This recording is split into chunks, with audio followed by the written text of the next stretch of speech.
Di sekeliling kota raya ini, kota raya yang udah diambil alih sama Bangladesh.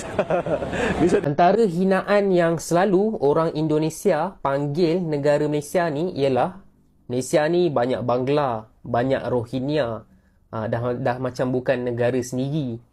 Okey, benda tu aku tak boleh deny sangat sebab memang betul negara kita banyak ambil pekerja asing, warga asing, Bangla, Rohingya pun ada. Tapi kau nak tahu tak satu fakta menarik yang mana statistik sendiri menunjukkan jumlah imigran daripada Asia yang datang ke Malaysia ni yang paling banyak sebenarnya siapa?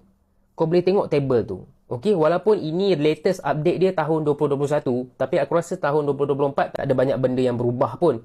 Tengok nombor 1 Indonesia, pekerja asing, warga asing Indonesia yang datang ke negara Malaysia lebih 1 juta bang. Orang Nepal, orang Bangla pun tak lebih tau 50% daripada jumlah Indonesia yang datang ke Malaysia. Jadi kalau kau nak cakap Malaysia ni negara Bangla, kau kena check dulu kod ada jiran-jiran kau, family kau yang jauh-jauh yang datang daripada Indonesia ke Malaysia untuk bekerja. Sebenarnya aku tak ada masalah apa pun. Diorang nak cari rezeki kan, mungkin dekat Indonesia tak dapat, nak cari rezeki kat Malaysia, tak ada masalah. Tapi yang aku jadi masalah is orang-orang Indonesia nak kata negara Malaysia ni ambil Bangla, ambil Nepal, ambil Myanmar. Orang Indon lah paling ramai dekat negara kita ni yang bekerja. Jadi bibik ada, jadi buruh ada, jadi tukang masak ada. Macam-macam lah ada. Jadi kan, sebelum nak komen tu, better check dulu fakta. Sebab kalau aku dapat bola tanggung macam ni, memang aku tak lepaskan peluang lah.